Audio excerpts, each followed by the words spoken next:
más que comentarios, ¿no es cierto?, en YouTube o cosas así. Ahí Y estamos en vivo. Buenas tardes, buenos días, buenas noches a la hora que nos vean. Esto es Matices, en donde no todo es blanco o negro. Vamos a saludar a Daniel, que luego se conecta, a Javier. Hola Javier, un abrazo grande hacia Hola, Granada, España, buenas desde acá, desde noches desde España. Copiapó. Un abrazo, Javier. Y nuevamente René, tenemos de y invitado para a que Juan. actives Daniel, Daniel. para que actives la Ah, grabación sí, también. perdona, sí, correcto. Vamos a grabar también por si acaso de repente estas cuestiones fallan. Estamos grabando, saludamos nuevamente a Sebastián Izquierdo. Un abrazo, Sebastián. hola, hola. Gracias por participar con nosotros.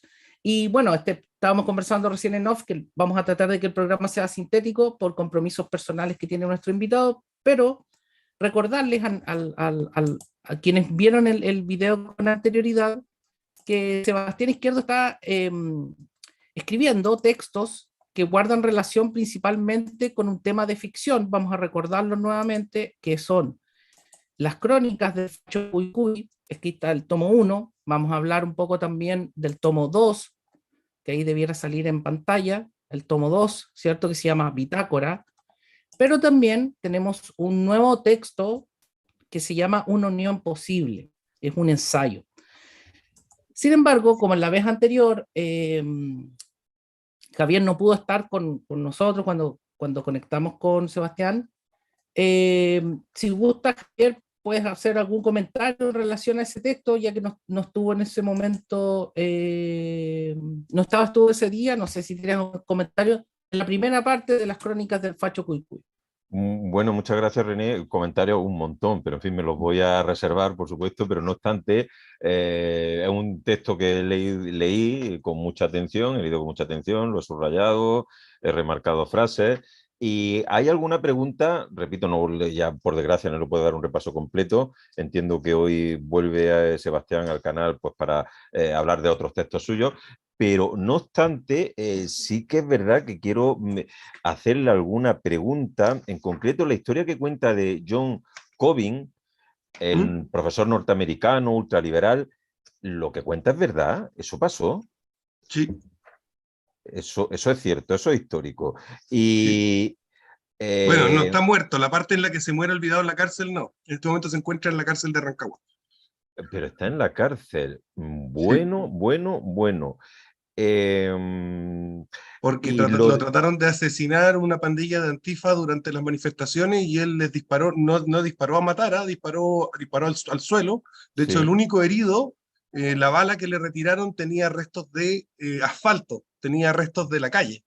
ya. De Lo que rebote. probaba que no había disparado directamente a las personas. Sin embargo, se lo condenó por homicidio frustrado, disparos injustificados en la vía pública, amenazas terroristas, no sé cuántas cosas más le pusieron y se fue. Primero lo condenaron a 11 años y posteriormente el tribunal, la Corte de Apelaciones lo disminuyó a 6 o 7, una cosa así.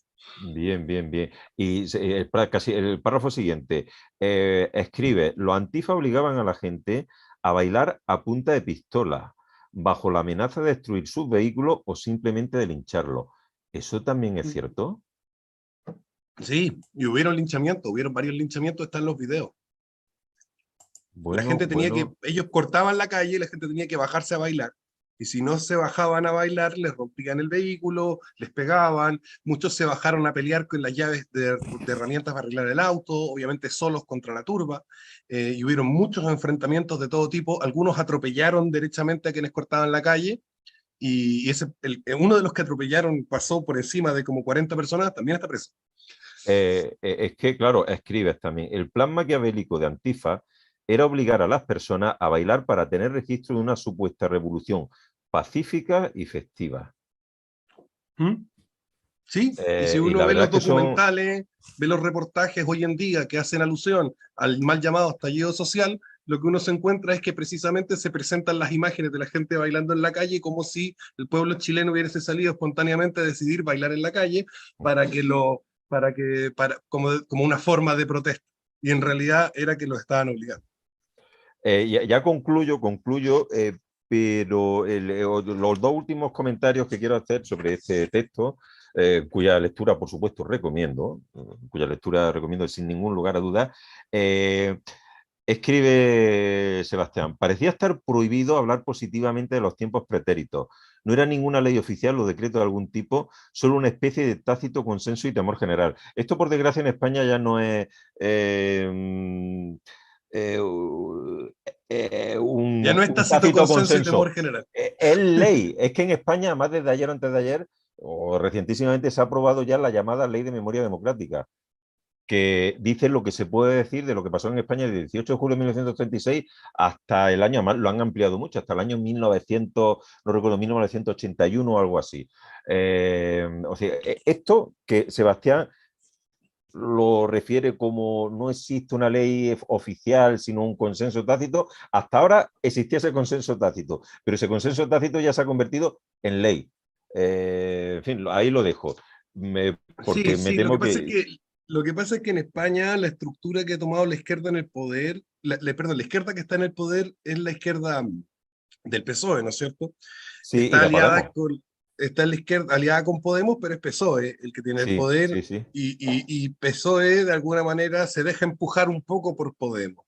Pero en el sí, futuro distópico que estoy planteando yo, los que mandan en Chile son los antifas. Y los antifas son una de las cosas con las que juegan, precisamente, por ejemplo, la bastante abierta y poco clara definición de fascismo que usan, da sí, muestra de una táctica que es que lo que está mal no está claro, de tal sí, manera de que te podamos agredir por cualquier cosa.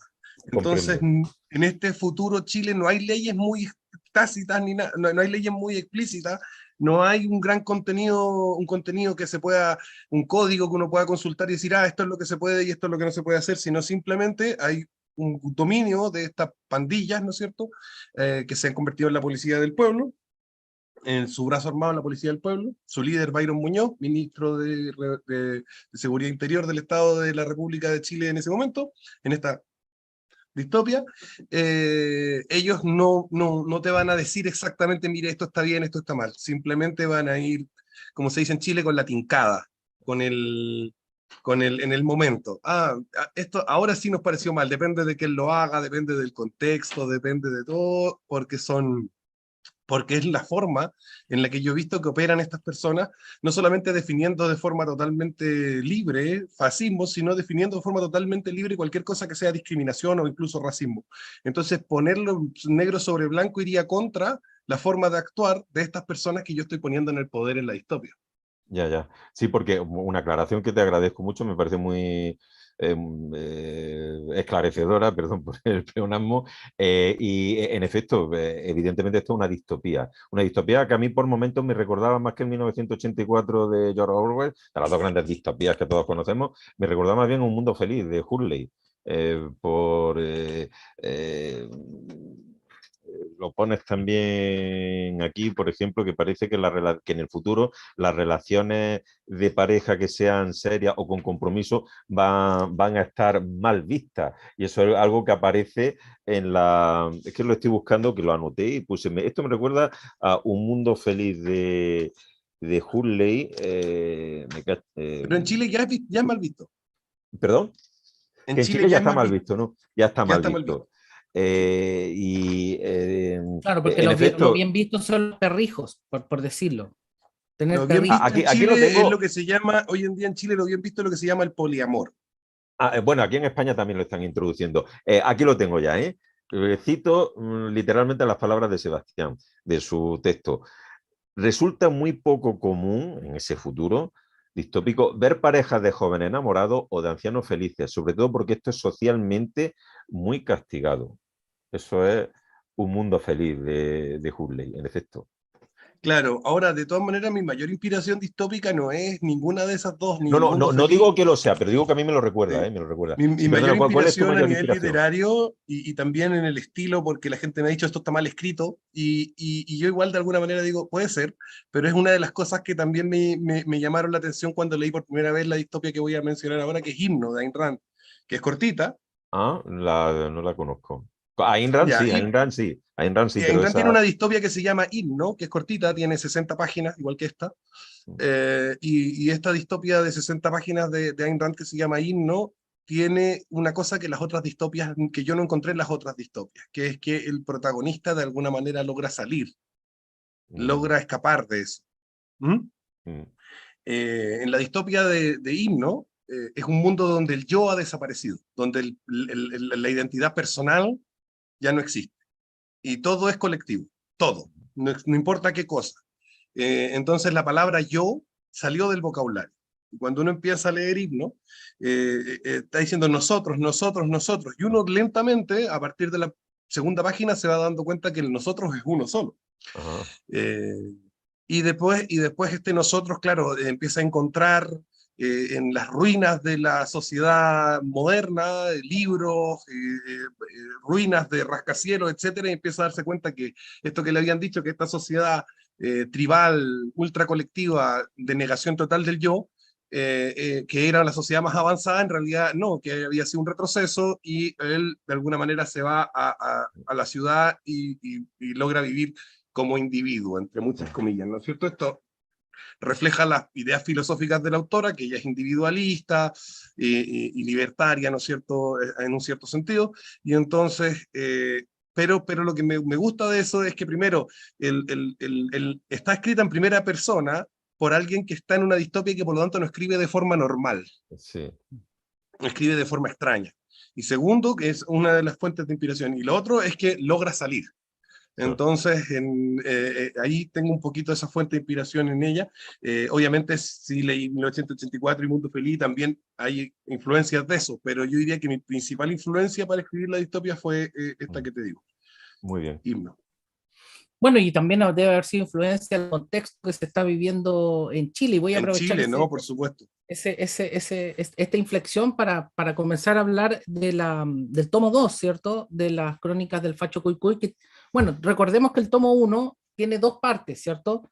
Y contiene un texto que no es tan distopia o distopía, ¿vale? Que es el manifiesto, que lo conversamos en el video anterior, ahí lo pueden ver, o la idea es que compren el texto de Sebastián.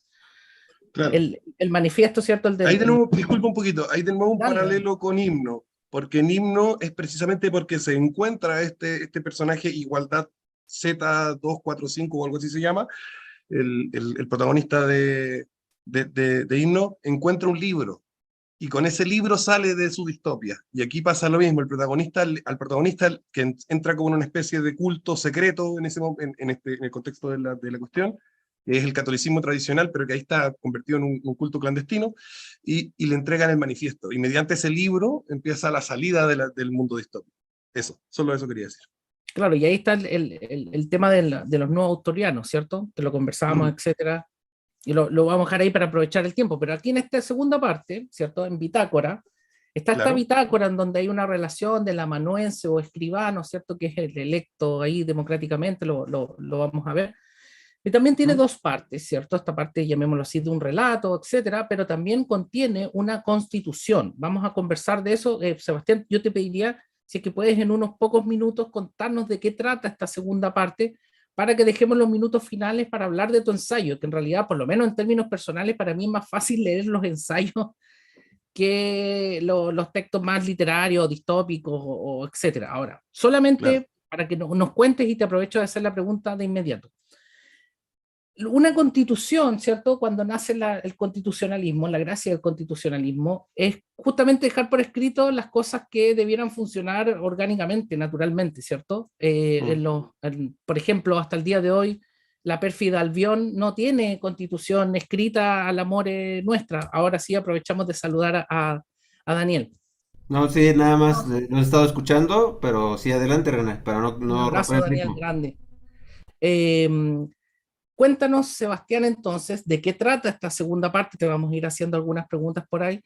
Y la pregunta que te hago yo desde ya es: ¿por qué una constitución escrita a un reino que es de orden natural, el cual en principio no debiera necesitar norma escrita, donde si está fundado efectivamente en la tradición, la fuente jurídica más importante es la costumbre, las mores? Efectivamente.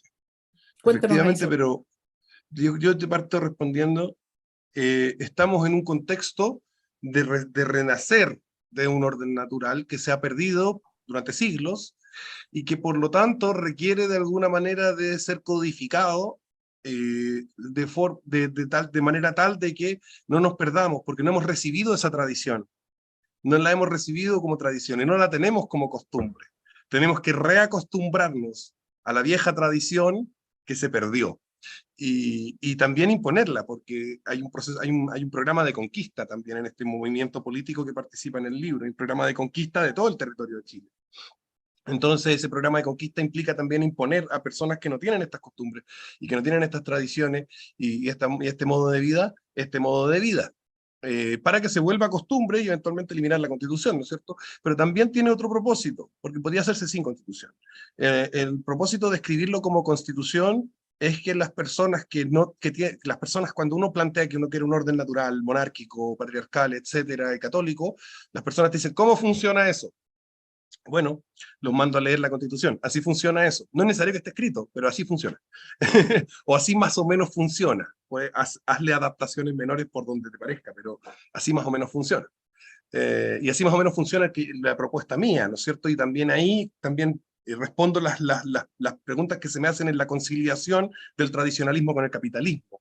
Porque se habla de libre empresa, se habla de patrón oro, se habla de tasa de encaje del 100%, que para mí son cosas esenciales al capitalismo, que si no tenemos eso, no tenemos capitalismo.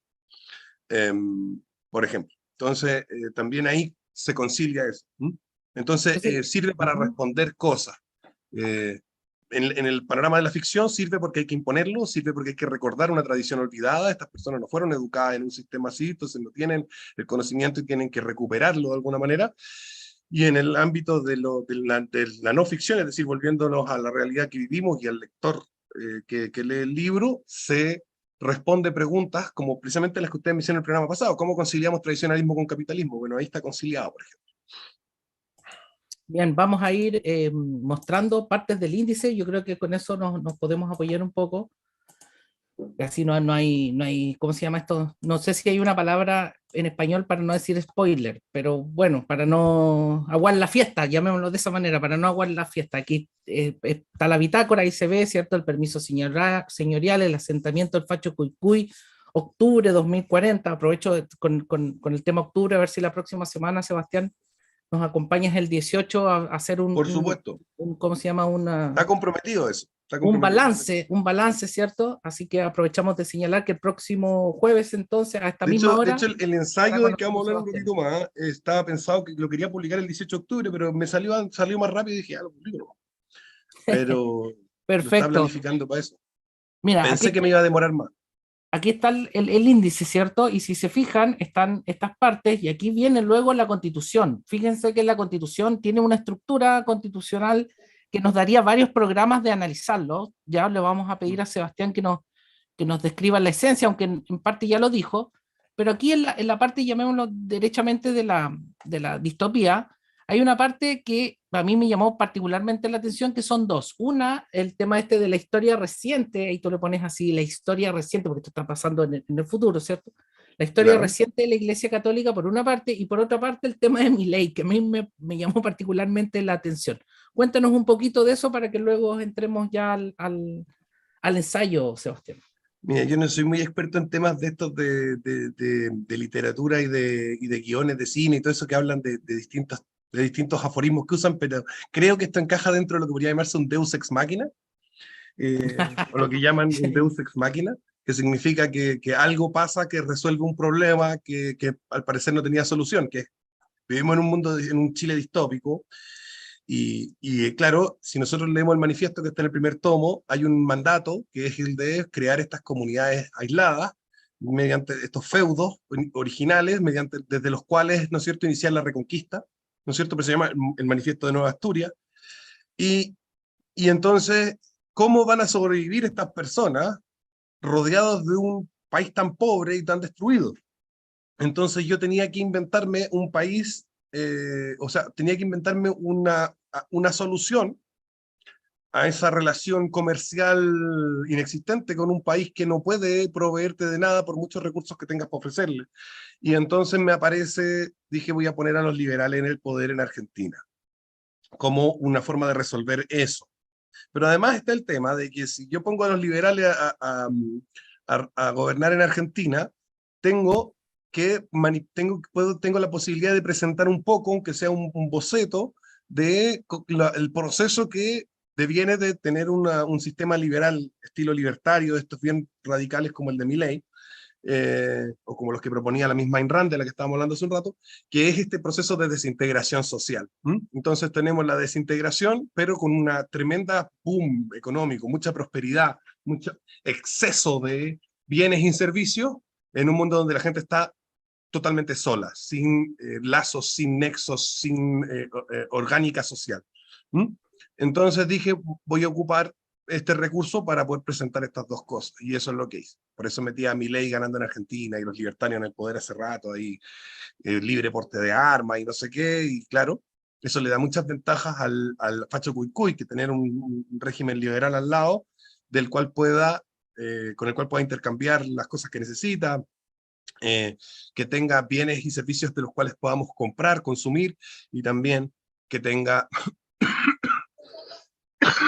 perdón, y también que tenga, que demuestre la degradación, la desintegración social, así la llamamos al menos en la doctrina política de nosotros, desintegración social al proceso que se vive con el liberalismo.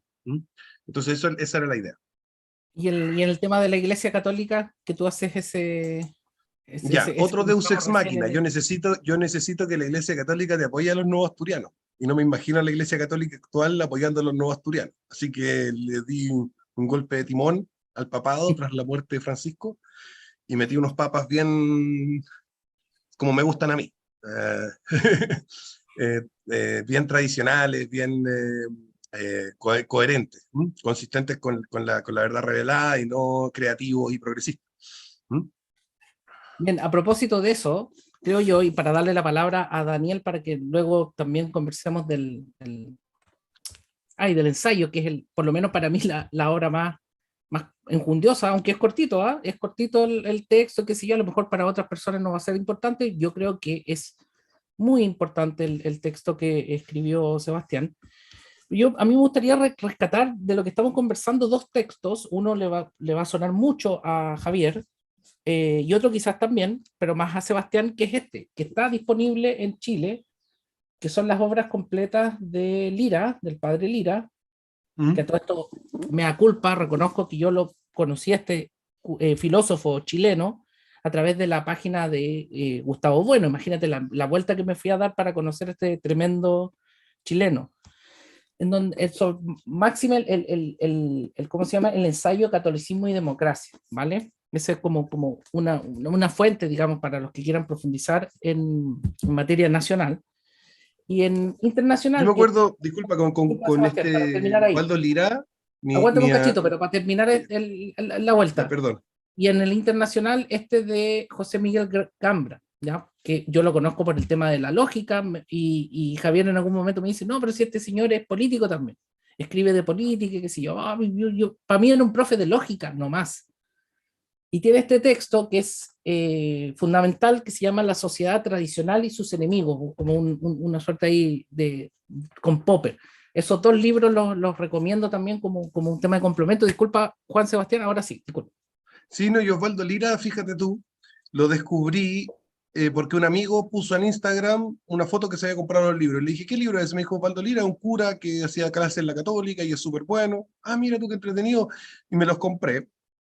Y le mandé una foto a mi papá, y están súper buenos estos libros, estoy leyendo. Y mi papá me dijo, ese me hizo clase en Derecho en la Católica a mí. Y me contó las discusiones que tenía Osvaldo Lira en la Católica, con Guzmán y con los curas jesuitas. Era un peleador, ¿eh? Me dice, según mi viejo era como yo, discutía con todo el mundo y gritaba y se agarraba a combos si era necesario. Oye, pero entonces de lo que dices, la influencia tuya, o sea, a Lira lo estarías conociendo ex post, o sea, ya tendrías tu así, y concordaría en algunas partes con lo que señala Lira, pero sin haber leído tú antes a Lira, eso. Yo Lira lo leí después de tener las posturas que tengo, las refuerza, las nutre de nuevos argumentos, pero lo que ocurrió fue que cuando yo y mi amigo interlocutor, que somos los que desarrollamos la doctrina del capitalismo revolucionario, en el momento que comenzamos a desarrollarla, decidimos desarrollarla como un proceso de descubrimiento, como les decía en el programa, en la vez que estuvimos antes, y en ese proceso de descubrimiento una de las cosas que quisimos hacer fue meternos fuerte en el tema de la historia y entender, así como en el liberalismo se habla mucho del orden espontáneo del mercado, queríamos entender los órdenes espontáneos a nivel de la política. Vale. ¿Qué es lo que significa cómo se organizarían los hombres los seres humanos de forma espontánea en términos de los criterios que son políticos y no económicos? Entonces llegamos a estudiar las primeras civilizaciones, lo que hay, los vestigios, también mucho del medioevo, entendiendo el medioevo como un reinicio de la civilización después del gran colapso del siglo V, y empezamos a encontrarnos con el tradicionalismo básicamente mirando la historia. Mira, fueron descubrimientos así. Y tratamos de, obviamente, sistematizarlo lo mejor que pudimos, y después nos encontramos con que Osvaldo Lira estaba diciendo una cosa parecida, pero fue después. Después nos encontramos con Osvaldo Lira, obviamente. Y después también me encontré con Gustavo Bueno, que no lo he leído, pero he visto los videos de la gente que habla como de la filosofía de Gustavo Bueno, como la Fortunata y Jacinta, el Santiago Hermesilla, que es comunista, y me parece también una postura interesante, pero no la he estudiado yo. Eso. Bueno, yo creo que cuadraría más con lo que planteas tú, Gambra, que bueno, Claro. es mi opinión personal. Y Cambra creo que me lo mandaste tú, Sí. en el Telegram, ¿o no? Y sí, Apareció sí, un pantallazo de Cambra con una frase hacer... que era casi textual mía, y yo dije, ¿qué? Claro. ¿Quién es este? ¿Por qué dijo lo mismo que yo? Bueno, pero en algún momento podríamos hacer unos resúmenes ahí de Gambra y del cura Lira. Le voy a dar la palabra a Daniel para que ya nos adentremos, porque ya se nos pasó volando la hora. Solamente mostrar 3 textos, rapidito, que es de Jonathan Haidt, La mente de los justos, que considero indispensable para lo que en algún momento se pueda tratar. O sea, el famoso El que baile pasa, yo creo que está acá. El que citaban ustedes recién, que es el mito de la izquierda y el mito de la derecha de Bueno, también es indispensable, y de un invitado que tuvimos la semana pasada, que es don Juan Antonio Montes Varas, un combate contrarrevolucionario. Yo creo que por ahí hay muchas cosas que pueden clarificar, ¿no? Y para dar la palabra a Daniel, este ensayo que tú tienes, que lo vamos a mostrar en imagen, es como una propuesta, ¿cierto? Tiene la pretensión de propuesta, pero también rápidamente haces un diagnóstico. Estimado Daniel, cuéntale a Sebastián tus impresiones. Sí, bueno, antes que nada, mando un saludo a todos, a la audiencia, y bueno, René, Javier y en particular a Sebastián, nuestro invitado de hoy. Les recordamos nada más a los que nos están escuchando el ensayo, que es, según tengo entendido, la segunda parte del Facho Cucuy, es una unión posible, ensayo sobre las formas que han tomado las distintas caras de la reacción política en la Revolución Chilena, panfleto contra la disidencia reaccionaria. Leí el texto en Desidia. Ajá. De la desidia reaccionaria, perdón. Estuve leyendo el texto en el transcurso de estos días y me recordó, bueno, antes de comenzar eso, quería retomar las impresiones que estuve escuchando alrededor de esta sesión de hoy. Justamente la frase que mencionó Javier, yo la cité al final del encuentro pasado, sobre cómo se obligaba a la gente a participar de la disidencia. Compartió Seba esta idea como de Cromwell, porque yo le mencionaba, no sé si era Rousseau, no me acuerdo, no, Voltaire creo, esta obligación a ser libres, y decía Sebastián Izquierdo, bueno, Cromwell también decía eso, obligar a los ingleses a ser libres, ¿no? Entonces, esta forma de oclocracia, del yosotros o del yo pluralizado, en el que es difícil distinguir el Estado de una masa totalmente alienada, pues es una forma de poder bastante siniestro, porque finalmente no hay una autoridad que responda por esta forma de violencia contra el disidente. Entonces, por eso se me hace muy interesante. Y yo pensaba mucho en 1984, en esta idea que decían, a veces 2 más 2 es 4, pero a veces 2 más 2 es 5. O sea, esta idea que decía Sebastián de que las leyes no son como muy claras y deben ser ambiguas, justamente para tener esta capacidad genera esta forma de coerción. A mí en lo particular me recuerda este texto, aunque no he leído a Ayn Rand y voy a buscar el texto que recomienda. Mm. En Es un cuanto libro a... muy corto y yo diría que es el mejor que tiene. Himno. Sí, yo leí muy poco este libro de... ¿Qué es? Apolo encadenado, no me acuerdo cómo se llamaba. No, La rebelión de Atlas. La rebelión de Atlas, correcto. Ese lo leí muy poquito. No conozco mucho, entiendo y conozco como las posturas Yo de Ayn diría que para Rand. entender la postura de Ayn Rand correctamente y no caer en la idea del panfleto mileyista, por decirle de alguna manera, muy libertario, es leer primero himno, después el manantial, y ya si te gusta lo que estás viendo y te parece interesante y quieres profundizar, la rebelión de Atlas. Ujú. Pero la gente parte con la rebelión de Atlas, que es un tocho y es fome. O Ajá. sea, fome en Chile significa aburrido. Sí, Es sí, sí. aburrido. Lo Es, es- aprendí de 31 minutos, que es algo que en México tuvo mucho impacto. es aburrido, es lento. No es el mejor libro para estudiar la filosofía de ella. El más adecuado, como les decía, a mi parecer, es el primero himno y después el manantial. Y lo que pasa, Ayn Rand lo dice, pasa que hay mucha gente muy tontita que no entendía lo que yo propongo con el manantial, así que tuve que escribir La rebelión de Atlas para que los más tontitos entiendan. Entonces, en La rebelión de Atlas, su filosofía está explicada como a prueba de idiota. En cambio, en el manantial está toda la profundidad, ¿m? A pesar de que son novelas, ¿no es cierto? Eso. Sí. Sí, no, perfecto, perfecto, perfecto. Y bueno, ya regresando al texto, ¿M? también yo pensé mucho en Julius Evola. Tiene un texto que se llama El fascismo visto desde la derecha, que es una forma de análisis de qué es el fascismo, porque se piensa o se pensaba y todavía se piensa, aunque fascismo en realidad ya está completamente en el uso popular, vacío de contenido. Fascismo es una forma de insultar y se ¿M? acabó. Pero digamos, Julius Evola, que era tradicionalista, era de este grupo de perennialistas como René Guénon, etcétera, es esa generación de pensadores, planteaba que el fascismo... Tradicionalistas paganos, Sí, sí, de alguna paganos, manera. pero al fin, bueno, Julius Evola es pagano, aunque también tuvo un acercamiento con la Cartuja, vivió un tiempo en la Yo, Cartuja yo leía a tuvo... Guénon, no leía a Ébola, leía a Guénon y me pareció que Guénon Él se fue hacia el tenía, Islam. sentí que me estaba mintiendo. Ya. Sí, ¿Ya? Guénon se fue hacia el Islam y estuvo en la masonería. Empezó a hablar bien de la Iglesia Católica Ujú. y de pronto sentí que no me estaba diciendo la verdad, que no me estaba diciendo lo que realmente pensaba del catolicismo, sino que me estaba como tratando de halagar para que me gustara su obra. Ujú.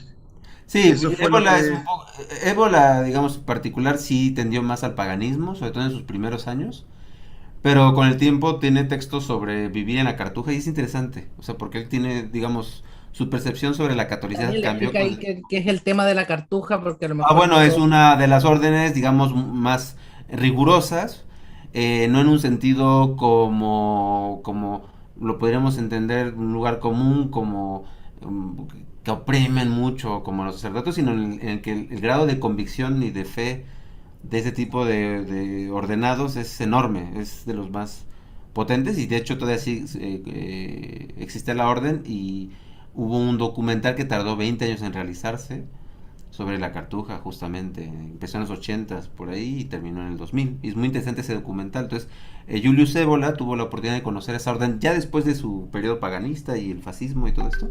Y tiene una visión muy interesante de este aspecto de la catolicidad. Entonces, la posición de Julius Evola, digamos que es ambivalente, pues siendo, tratando de ser honestos. Pero lo que quería rescatar de Évola es que este texto de la derecha, más allá de el fascismo visto desde la derecha, ya de entrada el título, muy llamativo porque plantea en qué grado las distintas fórmulas de la derecha pudieran ya estar, como él diría, masificadas o plebeyizadas o que son reaccionarias en términos de la ventana de Overton. Es decir, lo que mencionábamos en off sobre que quizás la postura de la extrema derecha actual por ejemplo en España, podría relacionarse con la postura de una derecha moderada de hace 30 años, ¿no? Por así decirlo, de centro.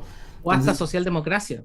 socialdemocracia, ¿no? Socialdemocracia. Entonces, regresando a este tema, yo pensaba mucho en ese texto de Julius Evola porque lo que trata de hacer Sebastián es hacer una recopilación o una problematización interna de qué es la derecha en Chile, cómo se podría clasificar, porque si no se hace ese tipo de anatomía, de cortes, también creo que es difícil saber para dónde se está yendo. Entonces me parece que es muy interesante el análisis de entrada. Lo concateno con el primer ensayo porque en el primer ensayo se habla de esta reacción germanófila, como que del catolicismo, porque compara al catolicismo germano con el catolicismo hispano. Y habla aquí de, por ejemplo, menciono una pequeña parte, ¿no? Que habla de como esta derecha más visible que tiene que ver con Milanovic y Cast y todos estos personajes, ¿no? Entonces yo de entrada tuve la impresión de que es un ensayo que trata de entender cuáles son los distintos corrientes de la derecha, en qué grado poseen ciertos límites en su quehacer o en su trascendencia política real y no entran en esta dinámica que a René le gusta mucho describir como cachetadas de payasos, ¿no? Ese tipo de dinámica. Y por otra parte a mí me hizo pensar un poco cómo empatar esto que yo leí del ensayo. Esa es la pregunta que yo plantearía de entrada para darle también la palabra tanto a nuestro invitado como a René y a Javier. Digamos, lo que a mí me dio una impresión de que Sebastián Izquierdo le interesa mucho y está muy metido en la táctica política. Y a mí me hace pensar en qué grado esto no, o sea, cómo empatar esta parte de lo táctico en la política, que sí es muy importante, quizás la derecha siempre ha minimizado esta cuestión de la táctica, como esta cuestión de que la derecha se metió en lo económico y dejó que la izquierda se metiera en lo cultural. Decía, no pasa nada, no se meten en lo económico, no va a pasar nada si se meten en lo cultural, pues sí, sí pasa algo, después de 20, 30 años. Mi pregunta es, ¿cómo empatar esta idea que yo tengo como de esta forma de entender la política como táctica, con cómo empatarlo con una concepción más profunda, espiritual o metafísica del quehacer político, de la trascendencia en lo político, o de la dimensión trascendente en lo político?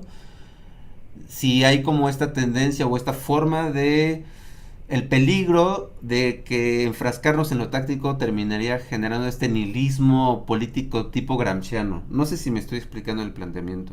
Te está explicando muy bien. Perfecto, entonces esa es mi pregunta. Porque a diferencia del primer Facho Cuicuy, que era un poco, tenía más elementos de espiritualidad, metafísica, de conversión, de un converso que está así como inquieto, aquí lo veía como todo muy frío, muy frío, muy frío, muy frío. Entonces decía, bueno, aquí por dónde, ¿no? O sea, cómo no caer en una mera pragmatismo político que al final termina emulando el nihilismo político de la izquierda, gramsciana, por ejemplo, ¿no? Sí, hay un problema que yo todavía no he resuelto y espero que alguien lo resuelva, que tiene que ver con lo siguiente, que cuando nosotros nos enfrascamos en una lucha política, tenemos la obligación de entendernos a nosotros mismos como los buenos, porque si no, porque estamos tratando de obtener el poder, y entender a los otros como los malos, porque si no, ¿por qué les quitaríamos el poder? ¿Mm? Y el problema esa obligación, eh, no sabría cómo denominar, no sé si ontológica o propia, propia del mismo asunto de la política. O sea, nadie se mete a la política diciendo, algunos lo dicen, pero están mintiendo, pero nadie se mete a la política diciendo, no, mira, yo soy en realidad una persona, tengo unas ideas mediocres y quiero contrastarlas con los demás a ver si realmente son tan mediocres. Nadie No, no es un plantea ejercicio académico, ese es el tema, no es un ejercicio académico. Claro, la política es un ejercicio donde va a tener el poder alguien. Y ni Yo, tú, siquiera, ¿quién? y ni siquiera tiene este aspecto heroico de que dar la batalla importa más que perder, por ejemplo. O sea, la política es muy pragmática en términos de que importa más ganar a costa de lo que sea. Exacto. Y el punto es el siguiente. Primero, tengo que identificarme a mí como el bueno, identificar al otro como el malo, al enemigo como el malo, pero tengo que identificarlo sin caer en el maniqueísmo. Sin caer en el maniqueísmo, no estoy hablando en el sentido coloquial o moderno del término, sino en el sentido precisamente de la herejía maniquea, del creer que existe el mal por sí mismo en el mundo y el bien por sí mismo en el mundo y que se encuentran enfrentados, ¿no es cierto?, porque Dios es tan poderoso como el diablo, esta idea maniquea, ¿no es cierto? Que como Dios es tan El poderoso como el binario del diablo, yin entonces y el estamos, yang. claro. Entonces no podemos caer en eso, porque entonces dejamos de ser católicos y pasamos a ser otra cosa. Entonces, Esenio, por ejemplo. claro, entonces tenemos que resolver el tema de que tengo, para poder hacer táctica política, tengo que identificar que mi bando son los buenos, el bando del otro son los malos, pero esa identificación de buenos y malos no puede, tiene que tener solución respecto del problema de no volvernos maniqueos para poder seguir siendo lo que somos y no convertirnos en algo distinto. Ese es un problema que yo no he resuelto y espero que alguien resuelva de forma muy coherente, por favor, y me lo explique de forma muy pedagógica. Porque yo creo que es un problema insalvable. No se puede decir voy a hacer política para quitarle el poder a estos que son tan buenos como yo. Eso no tiene ningún sentido. Si me permití no me gusta interrumpir, pero es que no me resisto. Precisamente acabo de releer por tercera vez, porque creo que es un libro que puede ser complicado, un libro que le puede dar a Sebastián una pista en lo que acaba de decir, sobre cómo identificar al enemigo como el mal sin caer en el maniqueísmo. Y este libro es Ensayo sobre catolicismo, liberalismo y socialismo, de Juan Donoso Cortés, un pensador conservador reaccionario español del siglo XIX. Muy fácil. De hecho, creo que en Google está disponible en versión electrónica de manera gratuita. O sea, es facilísimo de conseguir. Y es que cuando habla, ese libro sobre todo de lo que habla es de catolicismo, sobre las implicaciones políticas del catolicismo, más el catolicismo más tradicional. Y toca Claro. específicamente el asunto del mal. ¿Por qué Dios permite el mal y cómo, según Donoso Cortés, la interpretación que él hace de la teología católica o de la doctrina católica tradicional, Dios en su infinita sabiduría dispone el mal como una manera de conseguir el bien? No puedo entrar en más detalles, es complejo, pero en fin, me permito hacerle a Sebastián la sugerencia. Bueno, Por eso si es solamente está una leyendo. Eso es acotación, dogmático. disculpa. Eso es Sí, dogmático. una El acotación no que nos cree, hizo el que un crea que Dios invitado. no, el que crea que el mal actúa sin permiso de Dios está en herejía y excomunión, es dogmático. Uno tiene que saber, tiene que reconocer el mal como una actuación permitida por Dios en su infinita sabiduría para consecuencias positivas. Correcto, eso es lo que ha apuntado Pero Donoso Cortés, eso es dogma, justamente eso. eso es un dogma de la iglesia que tenéis que saberlo si eres católico, digamos, de alguna manera, digo yo, no sé, pero bueno. Sí, recordar solamente Consecuencia que del dogma de que Dios es todopoderoso. sí, a ver, René, por favor, René, por comentario, favor. sí, un comentario en relación a que el padre Gabriel Calvo, también invitado de Matices, que tiene este programa especial que se llama La Sacristía de la Vendée, que es buenísimo en YouTube. Bueno, nos citó también a Donoso Cortés esto de que todo problema político cae en un problema teológico. No es la cita exacta de Donoso Cortés, pero es justamente lo que acaba de señalar Javier. Quizás, claro, como hay tanta literatura Es que inevitable se eso, conoce. es inevitable eso. A mí me criticaron mucho por plantear eso en Chile hace como un par de años que vengo planteando que no puede existir un pensamiento religioso, o sea, político que no sea religioso y que la democracia es una religión satánica.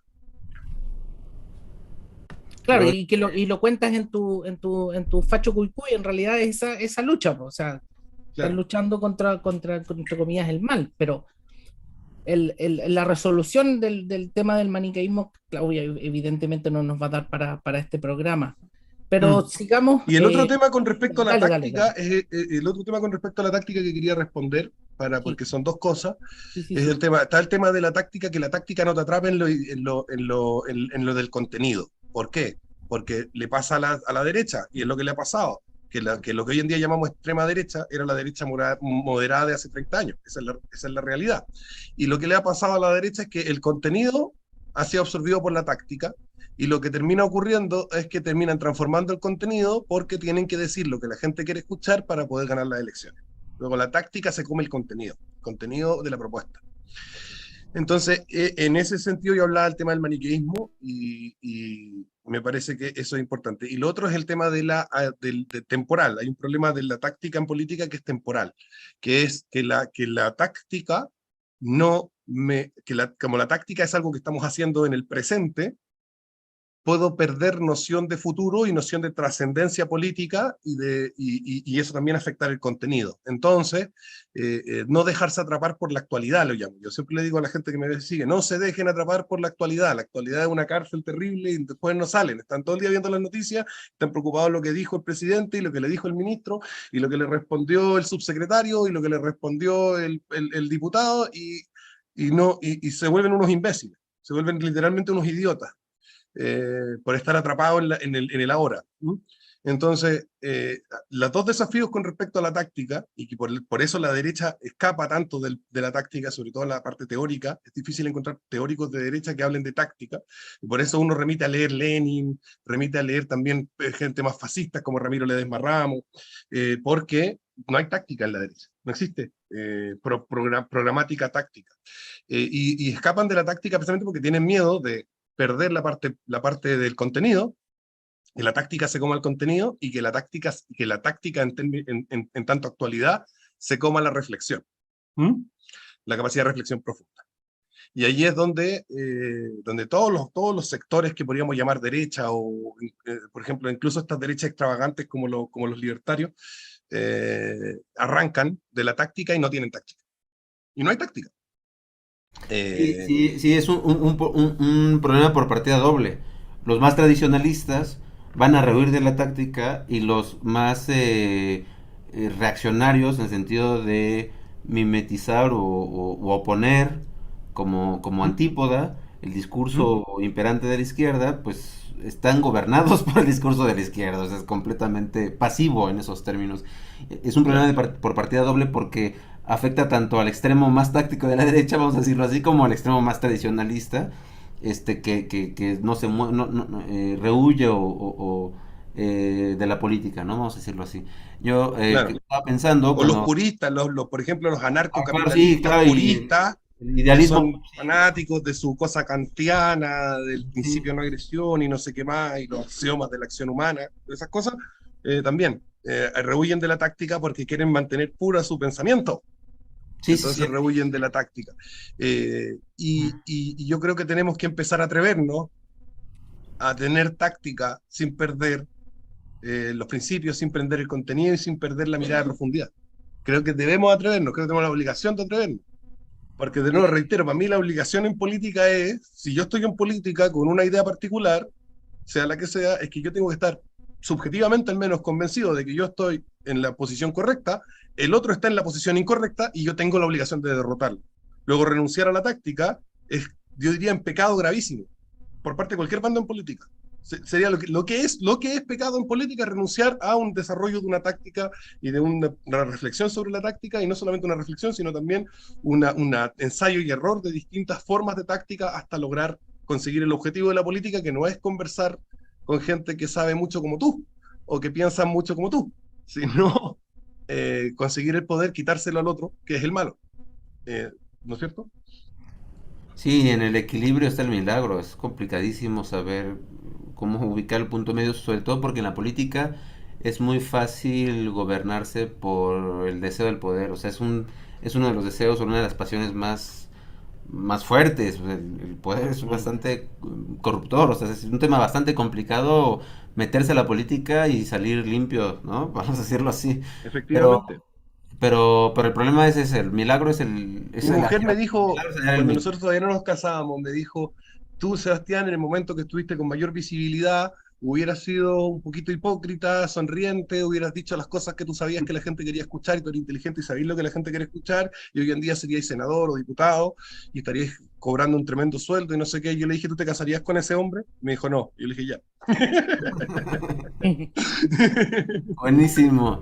Sí, mira, iba a comentar que algo que puede trascender esta visión, digamos, visceral o animalesca de la política, de que efectivamente lo lógico es que pensando como Max Stirner que decía, en el único y la propiedad decía, cada uno, o sea, cada cosa está gobernada por su interés propio. Un país está interesado por su, etcétera, etcétera, etcétera, ¿no? Eso es como lo básico, lo elemental, y eso está muy presente en la política. Poder trascender esta forma de concepción de exterminio dentro de la política animalesca, creo que en la catolicidad aparece a partir de la idea de la evangelización. Creo que la evangelización como idea de práctica política fue un punto en el que se podía justamente expandirse políticamente hablando y al mismo tiempo no exterminar al otro, sino Claro. combatir sus ideas. Y el objetivo no es exterminar al otro, el objetivo es quitarle el poder. Claro, pero digamos, en términos de política llega al extremo del exterminio, ¿no? O sea, como No, puede hay llegar al una extremo. segunda, perdón, hay una segunda derivada de eso. Nosotros en la doctrina que hemos desarrollado, que no será tan filosóficamente tan culta y ni tan profunda como la de Gustavo Bueno, pero tiene una coherencia interna, establecemos dos formas de tomar el poder. Porque establecemos dos formas. Establecemos la forma de poder formal y el poder metaformal. Una cosa es yo ganar una elección y ponerme en la presidencia, y otra cosa es que la forma de mis ideas deforma a la formalidad futura. ¿Mm? Ujú. Y esa es la metaformalidad. El poder metaformal es el que moldea la formalidad del poder hacia adelante. Entonces, en lugar de proponernos, al menos nosotros, los capitalistas revolucionarios, aquí hay como 7 cabros del capitalismo revolucionario que vinieron a ayudar con las tareas del campo, están aquí en el patio, trabajando la tierra, y yo estoy aquí feliz hablando y debería estar allá, pero bueno, el punto es que los capitalistas revolucionarios no queremos ser presidentes. No queremos obtener el poder para nuestras personas, sino que queremos transformar de la metaformalidad democrática, derecho humanista, globalista, ONU, a la metaformalidad que nosotros proponemos. Y gobierne quien gobierne, mientras la metaformalidad sea la nuestra, la forma que da forma, o sea, la forma que moldea la formalidad del poder, nosotros felices. Ese es un poco el discurso final, y es una de las formas también de conciliar la táctica con el tema de la ambición de poder. Sí, claro, dejar una tradición doctrinaria, por decirlo doctrinaria de algún modo, ¿no? Mm. Eso dejaría un O sea, efecto. cambiar, y esto es lo que muchos llaman lucha cultural, pero yo lo llamaría de otra forma, yo lo llamo la lucha por la metaformalidad, que es cambiar la percepción de todos las personas que habitan la unidad política determinada, la percepción de qué es lo que hace legítimo algo. Sí, y ¿Mm? hacerlo doctrina o escuela para que pueda Claro, entonces transformarse en en el lugar de ejemplo. que la gente piense esto es legítimo porque lo votamos, formalidad democrática, o sea, metaformalidad democrática, esta forma es legítima porque ha sido votada, una metaformalidad católica, por ejemplo, esto es legítimo porque está de acuerdo con... ¿Mm? Y ahí puedes tener votaciones también, pero esas votaciones están subordinadas a esa metaformalidad. Igual como hoy en día la metaformalidad En votaciones administrativas, derecho pero humanista no de subordina fondo. también a la metaformalidad democrática. Es cosa de ver lo que está pasando con Nayib Bukele, que todo el mundo se le está tirando encima porque su formalidad es meramente democrática y no está de acuerdo con una metaformalidad superior que hoy en día impera, que es la derecho humanista. Y que él, por cierto, ha confrontado muy inteligentemente diciendo, si ustedes quieren que se respeten los derechos humanos, ustedes háganse cargo de estas personas. O sea, si ustedes tienen esta interés y esta indignación por lo violento del Estado, entonces ustedes, lo que a mí me exigen, ustedes vean cómo resolverlo. O sea, cómo es posible que a mí me pongan en ese lugar cuando ustedes no se hacen responsables por los muertos, no se hacen responsables por los efectos reales de la violencia que propicia este modelo que incapacita al Estado para actuar de cualquier forma, ¿no? Claro. Perfecto. Javier, no sé si tú tienes una pregunta vinculada con el tema Sí, este del Sí, ensayo. sí, por supuesto. Sobre el ensayo, no obstante, antes quería hacer el apunte cuando ha hablado creo que muy acertadamente, muy oportunamente, Sebastián, sobre la actualidad. Me he acordado, lo leí hace muchos años en una viñeta de un periódico español, El País, aunque es un periódico, bueno, ya sabemos lo que es El País, pero sin embargo, esa viñeta me pareció que dio en la diana.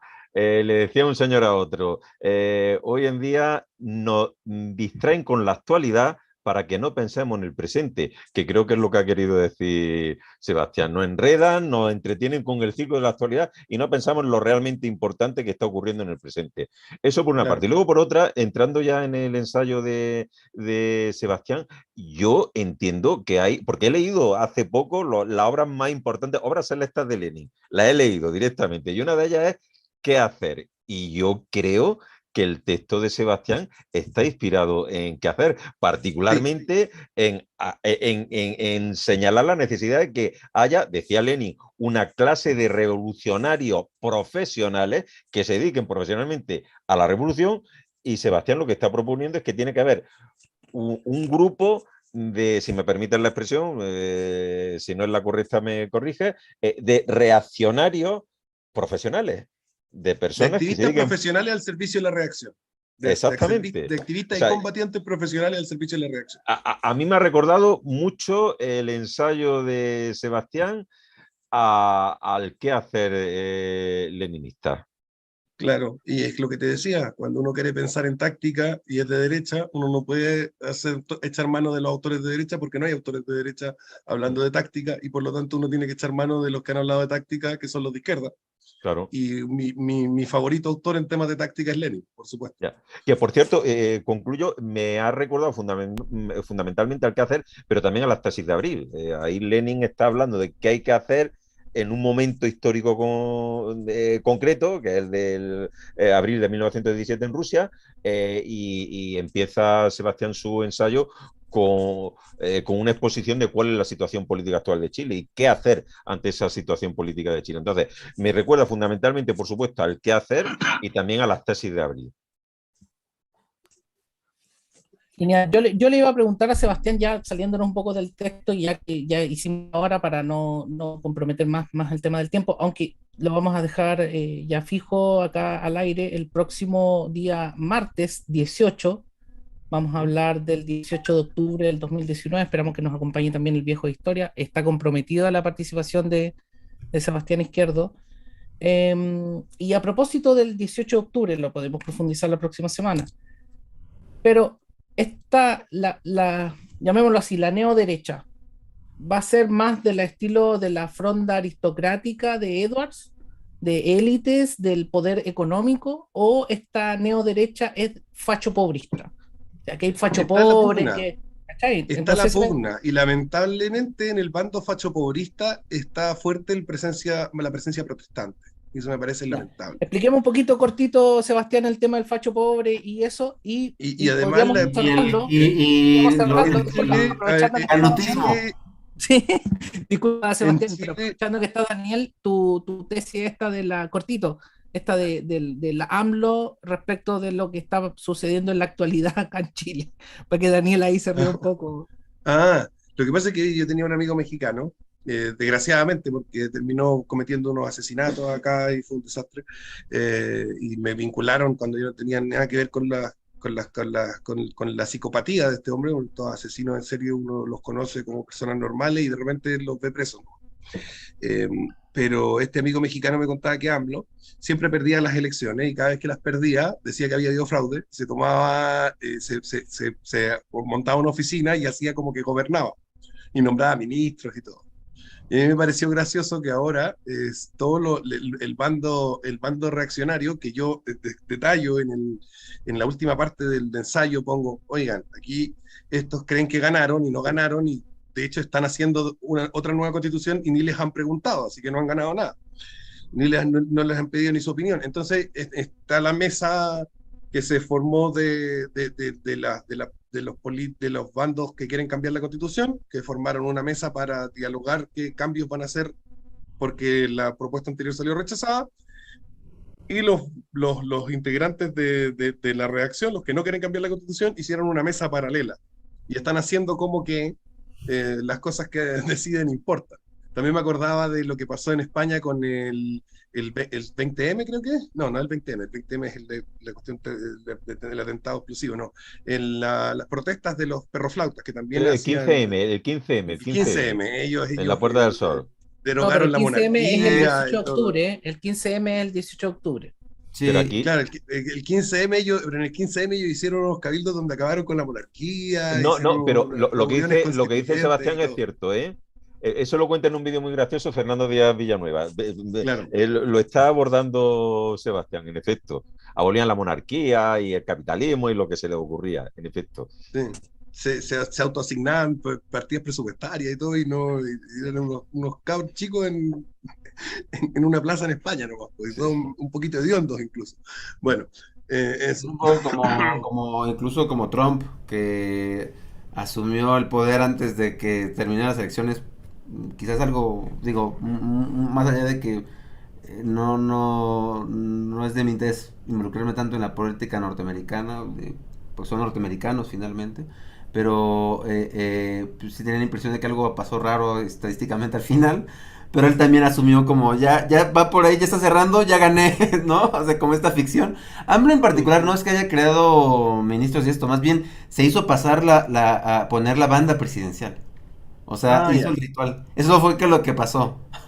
Entonces ya, lo ya, que ya. pasó es que él se hizo poner la banda presidencial, o sea, hizo todo el ritual de la ceremonia presidencial, AMLO. Eso fue lo que pasó cuando perdió. Ya. Pero dale. Bueno, me enredé con esto y no me acordé de la pregunta anterior. Sí, Sí, el tema yo de la los recuerdo. Facho Era Pobres. el facho Ah, el facho Y, pobrismo pobre, claro. y el y el evangelismo. protestante y lo canuto, lo protestante que Eso. está involucrado ahí mezclado. El tema es que en Chile eh, hay una pugna entre la derecha, que yo no lo llamo la derecha élite, ni derecha pituca, ni nada de eso, sino que hablo de la derecha de los intereses y la derecha de los valores. Y están en conflicto. ¿Mm? Están en conflicto los de la derecha de los intereses con la derecha de los valores. Y lamentablemente, en la derecha de los intereses predominan los católicos, muy modernistas, por cierto, sí, y en la derecha de los valores predominan los protestantes. Los protestantes en Chile, eh, ser protestante en Chile hasta hace muy poco, y todavía queda de eso, es símbolo de ser una persona de estrato social bajo, es símbolo de ser una persona pobre. Solo, hay que ser pobre para ser protestante en Chile. Por una cosa, no por una cosa que haya decidido yo, sino que simplemente se convirtió en el sello de, y la gente cuando se escalaba socialmente, rápidamente volvía a la iglesia católica, y en las poblaciones está lleno de iglesias evangélicas, y en el barrio alto está lleno de parroquias. ¿Mm? Así funciona un poco Chile. Y la derecha de los valores está más ligada a la gente de estrato social bajo, que considera que, no sé, robar es malo, matar es malo, y entonces no quieren impuestos expropiatorios ni, ni aborto, por ejemplo. Entonces esa es una derecha de los valores. Y la derecha de los valores, claro, está lamentablemente más tomada por la derecha facho pobrista, está lamentablemente más tomada por el bando protestante. Es otra lucha que hay que dar ahí, interna, obviamente sin enfrentarse con la derecha facho pobrista, sino que buscando que la impronta católica tome un vigor en esa área. Pero Chile tenemos esta pugna porque el problema con la derecha de los intereses es que tiene más motivación. Y como tiene más motivación, actúa de tal manera de cerrar los espacios para que esta derecha de los valores no prospere. ¿Mm? O para cooptarla. Por ejemplo, lo que pasa con el Partido Republicano. Gran parte de la derecha fachopobrista, de la derecha pobre en Chile, de la derecha de los valores, se encuentra en el Partido Republicano porque ellos orientaron a propósito el discurso de tal manera de hacerlos creer que ellos eran, los del Partido Republicano, eran la derecha de los valores, pero la verdad es que si no, bueno, lo pueden ver en el ensayo, yo digo, no, es una reconfiguración de la misma derecha europea, burguesa europea inmigrante, que son, como decía, digo en el ensayo, descendientes de inmigrantes, de, Pero ahí cae de- Boric también, pues Sebastián, si es el punto. Esa derecha que tú dijiste de los intereses, ¿qué diferencia ¿Mm? habría entre, por ejemplo, entre Boric y Kast? Esa es la izquierda de los intereses, la de Boris. ¿Ya? Pero Esa es la sí, sí, izquierda de está los bien, intereses. pero en el desorden, llamémoslo así, en el desorden de la configuración, claro, en términos periodísticos, claramente Boric es izquierda, ¿cierto? pero el que O le van a sea, hacer yo no diría en documental términos en periodísticos, yo diría Netflix que es a Boric, claramente es de pues, izquierda, es una izquierda muy extraña, como dice Gustavo Bueno, extravagante y ¿cómo se llama esto? indefinida. Indefinida y fundamentalista. No son izquierda definida, no son comunistas, ni son liberales, ni anarquistas. Pero yo no me aventuraría a plantear a Boric como derecha, más allá de ciertos matices. El indigenismo es una cosa, es una derechita rara nomás. Una derecha extraña como lo son los separatismos en Europa. Pero, pero no pondría a Boric en la derecha, no, bajo ninguna circunstancia. No. Pero sí es parte del bloque de los intereses, en el sentido que son estos burgueses europeos inmigrantes que vinieron a Chile, les fue muy bien y están tratando de ordenar la cosa de tal manera que les siga yendo muy bien. Y ahí está el Boric, que ha trabajado, no sé, ahora en la presidencia no lo he seguido tanto, pero desde que está desde que entró a la universidad comenzó a trabajar directamente para el feudo familiar. El papá de Boric es un señor en la democracia cristiana. Tiene su servidumbre, gente con nexos que dependen de él, etcétera. Y Boric se dedicó a servirlo, a servir ese feudo democrático cristiano de su padre, poniendo gente, presionando para que ciertos amigos, ciertas personas que están relacionadas con ese bloque, no con el Partido Demócrata Cristiano, sino con el feudo de su padre, se encuentren trabajo como profesores, como docentes en la Universidad de Chile, etcétera. Todo eso ya, bueno, todo eso está bien tratado. La Carola Canelo también lo ha denunciado bastante. Pero, volviendo al punto, la derecha de los intereses coopta, abarca y tiene los recursos para cooptar y abarcar, tiene los recursos para ser la única que aparece en televisión, tiene los recursos para ser la única que aparece en los medios, para ser la única que propone, para ser la única que responde ante la izquierda, y entonces por eso nos encontramos con, por ejemplo, para el tiempo del estallido, que candidato, o sea, el diputado Chalper, por decir un montón de perogrulladas, era el ídolo de las señoras facho pobres. Era el ídolo, las señoras facho pobres decían, no, todos tienen que ser como Chalper. Pero Chalper a propósito de eso, Sebastián, y aprovechando el tiempo para ir cerrando, tú propones ahí que hay que tener canal de televisión, bueno, que no es tampoco una cuestión del otro mundo, porque en Chile, efectivamente, y ahí con Javier y Daniel cuando hemos conversado, yo les cuento que más allá de la posición que uno tenga, objetivamente no hay medios de derecha, ni uno solo.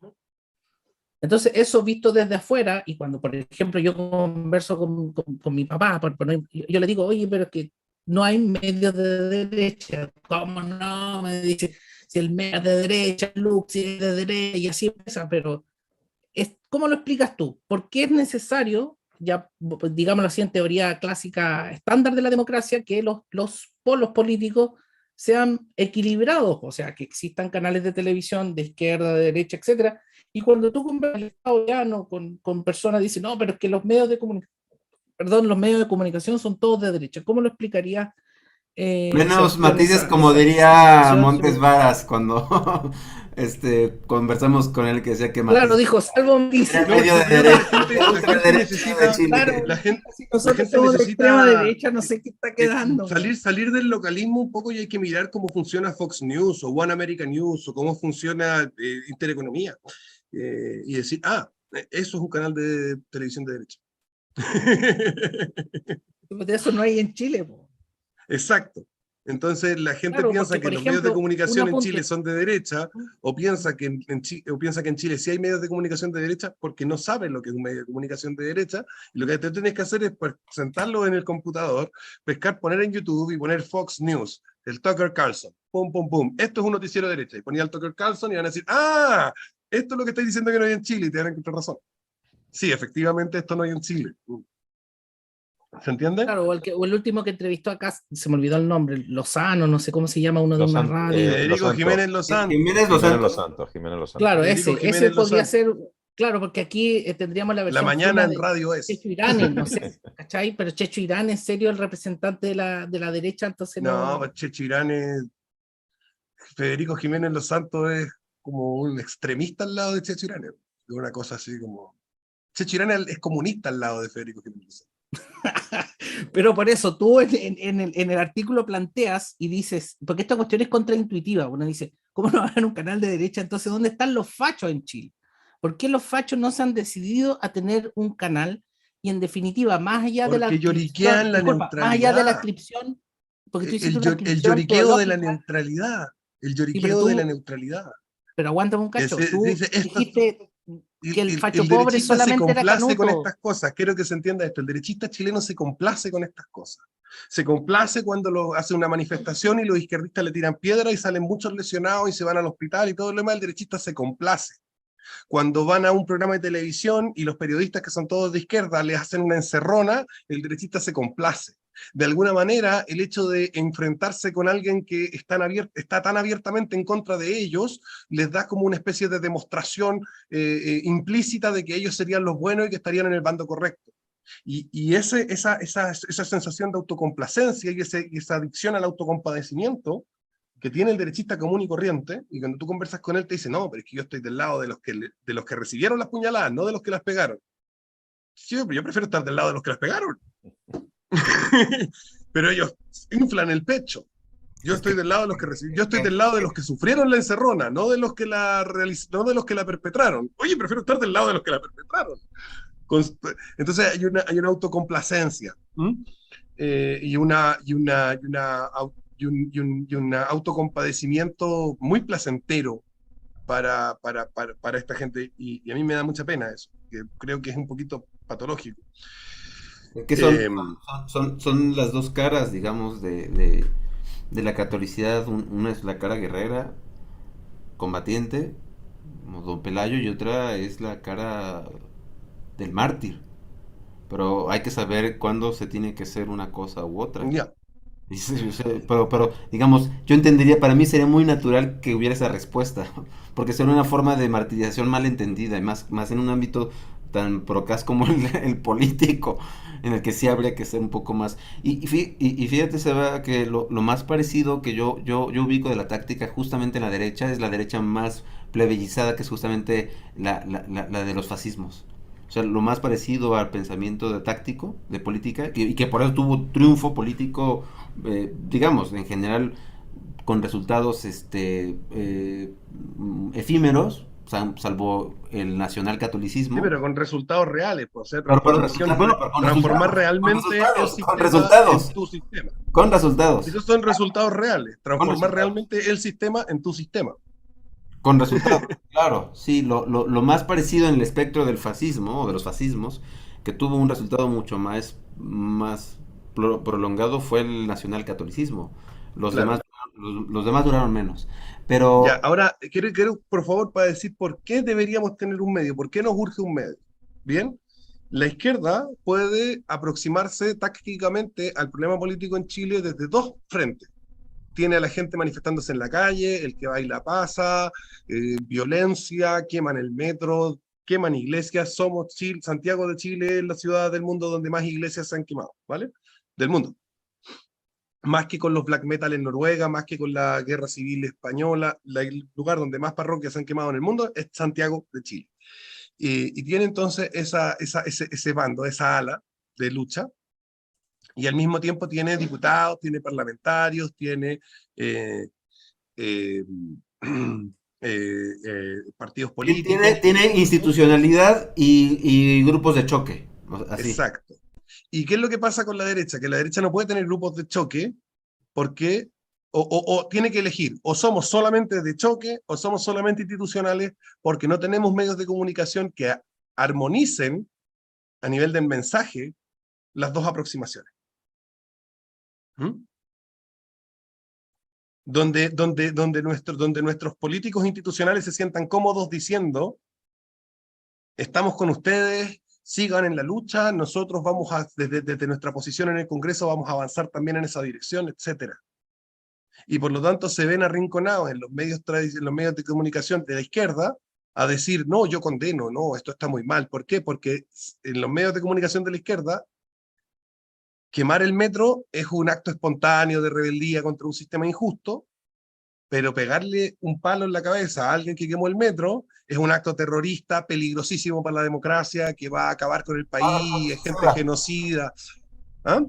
Eva, entonces, a ver, para dejarlo claro para nosotros y para el público, ¿podría pensarse que esta derecha institucional de corte católico muchas veces a nivel mediático tiende a demeritar o No, condenar, constantemente se o condenar apresuran, la táctica a la derecha táctica? O sea, sí, termina, se termina apresuran. ayudando con la izquierda, vamos a No decir. terminan, empiezan. Antes de que la izquierda ya tienen el reflejo Son los condicionado, primeros, antes de vamos que a la decirlo izquierda así. llegue, Se adelantan. antes de que la izquierda llegue a decirles, oye, esto, ¿qué opinas de esto que pasó tan terrible? Y mira, estos tan malvados que le pegaron a estos pobres jóvenes idealistas, la derecha sale Oye, antes pero a si es decir, así, hoy entonces, condenamos esto, no estamos de acuerdo oye, y nunca vamos a asumir estas cosas como buenas. oye, pero si es así, entonces el día del cohete va a haber canal de televisión de derecha, pues si no hay espíritu para eso. Mm, Hay que empujar las cosas nomás.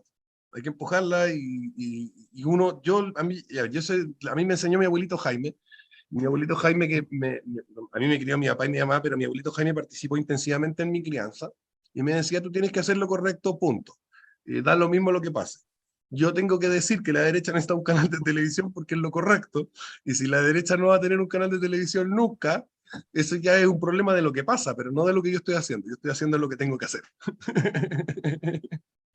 Claro, y por último, por un tema de equilibrio, porque de verdad, o sea, si creemos el mito de la democracia, funcionaría en la medida en que las fuerzas políticas estuvieran equilibradas.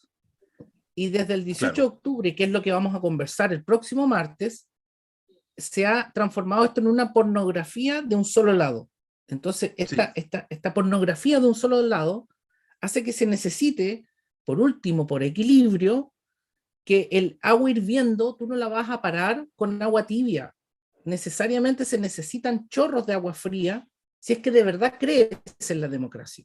Y ese claro. chorro de agua fría en este rato no existe institucionalmente hablando, y lo digo institucional en términos del mass media, vale decir, un canal en donde por último sean reacción o contrarrevolucionario, o por último la sacristía de la Vendée de nuestro amigo el padre Gabriel, quien aprovechó de conocerlo en vivo y en directo, Javier Vidal. Estimados, nos pasamos, yo creo que Juan Sebastián no se dio ni cuenta y nos pasamos de hora, pero groseramente quería pedirle Suele a suceder. Daniel, quería pedirle a Javier y a Daniel que nos den sus impresiones finales para que nuestro invitado cierre y despida el programa del día de hoy. Javier, por favor. Sí, muy brevemente, ya vuelvo sobre lo que he referido antes, que me ha resultado tanto el Facho Cuicuí, la primera parte y la segunda parte. Intento comprarla, pero brevísima anotación o paréntesis. Me sigue dando problemas. El Eso, nuevo link Sebastián. que te envié también te dio problemas. Sí, sí, también me ha dado problemas. Mientras estaba desarrollándose el programa, lo he intentado y me diste algo sobre mi ubicación en un nuevo país o no sé qué historia. Bien, pero a Ah, lo que ya, iba. espérame un poco, espérame un poco. Te voy a mandar el link exclusivo para España. Dame un segundo. Ah, vale, Hay vale. un Bueno, link ya exclusivo me ahí. lo manda y ya luego yo Sí, lo compro. Lo que iba a decir, pues bueno, Si que se me... puede, y si se puede, Mándalo ahí por el interno, sí, lo Juan voy a mandar Sebastián, por el interno acá porque del Zoom. y si se puede, se claro, actualiza en el video después. el Matices se transmite desde Copiapó, Chile, pero ¿cómo se llama? Su Seguidores. Yo audiencia comparto, no está en Copiapó, tampoco está en Chile. yo comparto los links en .com porque en Chile no existe .cl en Amazon. ¿Mm? Mm, muy Eh, bien. lo único que hay que hacer es cambiar el .com por el .es, nada más. Del link que normalmente hay, cambiarlo por el .es. Muy Y bien. listo. Bueno, por lo que estaba diciendo, que me ha resultado muy sugerente, muy interesante, me resultó el Facho Cuicuí, la primera parte, estoy deseando leer la segunda, y me parece también muy oportuno, como ha dicho Sebastián, bueno, si la derecha no tiene tácticos, pues habrá que echar mano de los que son tácticos de la política, aunque se llamen Lenin. Y creo que, bueno, pues, que interesante que se profundice en esa visión y en ese camino porque ciertamente la izquierda, como tiene profesionales, como para la izquierda la revolución es una profesión, y esto es algo que yo de manera un tanto, si queréis, o confusa o intuitiva, vengo advirtiendo desde hace tiempo. Me di cuenta que por eso quienes montan la ahora llamada ONG, las asociaciones, hablo de España, pero creo que es extensivo a Chile, seguro que allá igual. ¿Quiénes son los que salen a la calle? ¿Quiénes son los que se manifiestan? ¿Quiénes son los que organizan los alborotos? La izquierda. Y la gente, llámese de derechas, conservadoras, como queráis, pues bueno, como están en sus trabajos, están en sus ocupaciones, tienen también otra manera de ser, incluso diría otra psicología, pues dejan que el rival se acabe apropiando de todo el espacio. Entonces, es necesario que alguien de la otra lado de la línea pues reflexione sobre estas cuestiones tácticas, sin duda ninguna. Daniel. Pues básicamente nada más culminar a la audiencia que siga esta segunda parte de Facho Cucuy, que es el ensayo Una Unión Posible, para que también lo puedan revisar directamente. Y obviamente también en la medida de lo posible adquirir el libro. Y en cuanto a lo que tiene que ver con la gran problemática que yo observé al leer el libro, para no caer en un pragmatismo que, digamos, terminaría vaciando de contenido a la derecha y volviéndola en esos términos posmoderna o extravagante o pragmática o gramsciana, si se puede decir de algún modo. Hay lo que yo pensaba como este concepto de la evangelización, como una sugerencia a esta duda que nos presenta Sebastián Izquierdo, y que no es una duda menor y que no es una duda que se pueda resolver de la noche a la mañana. Alguien en los comentarios que están siguiéndonos también sugiere algo que se parece mucho a lo que yo planteé, y que con esto cierro con citar a esta persona que escribe como Carlos Gajardo y dice: para resolver el maniqueísmo, más que decir que el enemigo es malo, creo que hay que decir que está mal. Por eso, capitalismo revolucionario es como un apostolado más que una búsqueda directa del poder. Entonces yo con eso cerraría mi participación, agradecido de nuestro invitado, que siempre es muy estimulante, es muy divertido conversar con él, y yo cerraría con eso, ¿no? Sebastián, por favor, despídenos en el matices del día de hoy. Sí, solamente decir que, bueno, que el enemigo está mal, es correcto, pero eso nos puede llevar a la falsa táctica del debate, de creer que mediante apologética, debate y discusión se puede resolver el problema, ¿no es cierto? La idea muy propia de los liberales, por cierto, de que mira, si armamos unos debates y la gente ve que nosotros tenemos más razón que los comunistas o que los que sea, porque nuestros argumentos son, comillas, más sólidos, porque nos paramos en más datos, como diría Milei, los datos, vamos a ganar, y yo creo que eso es falso. Creo que eso no tiene ningún sentido. Entonces, si bien podemos decir, es verdad, el enemigo está mal, o sea, el otro está mal, y en cuanto a que está mal, yo tengo que aproximarme a él buscando que deje de estar mal, pero con la conciencia de que puedo no conseguir eso, y al no conseguirlo, encarna el mal, porque yo tengo que enfrentarlo físicamente. Eventualmente voy a tener que pelear con él. Y voy a Sí, tener no, que pelear personalmente con él. no es No con sus ideas, no con sus errores, sino con su persona. como decía Donoso Cortés, la clase discutidora, cuando se refería a la burguesía o al liberalismo.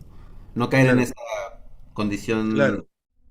O sea, efectivamente el otro está mal, pero en el momento en que como dicen los gringos, when pulse comes to shove, cuando llega el momento de la hora de los que hubo, decimos en Chile, la hora de los que hubo, eh, hay que a veces empezar a encarnar, hay que entender que ese mal puede perfectamente encarnar al otro. O sea, el otro puede perder su yo y ser poseído, voy a decir de alguna manera, puede ser poseído meméticamente por el mal. ¿Mm? Y esa posesión memética tiene que ser atendida mediante la única forma que es posible, que es mediante ya el uso de la violencia, que es el contenido de toda la política. Siempre se trata de imponer a quien encarcelamos, a quien le cobramos un impuesto, etcétera, que es la violencia. El punto final de toda la política, que es el momento en que llega el policía y te toma y te encierra en una jaula. De hacer política sin tomar en consideración ese punto es ser totalmente ingenuo. Creer que la política solamente va a ser discursos, debates, votaciones, es ser un ingenuo. La política tiene como fin encerrar personas en jaulas, establecer expropiaciones, como los impuestos, que son evidentemente necesarios. Estoy en contra de los impuestos, no soy un libertario, pero entiendo que la base de la política es coacción, violencia, agresión, y si no hay eso, no hay política y no hay sociedad tampoco. Entonces, que decir el otro está mal no nos lleve a decir voy a dedicarme solo a conversar y no a resolver políticamente las cosas con este otro que está mal. Bien, pues con eso terminamos el programa el día de hoy. A los que nos vieron les agradeceremos suscribirse a nuestro canal. Tenemos una lista de reproducción especial acerca del padre Benito Jerónimo Feijó, que recomendamos, para no estar en la actualidad. Nosotros estamos con Benito Jerónimo Feijó. Así es que eso, un abrazo y nos estamos viendo el próximo martes para hablar del llamado estallido social.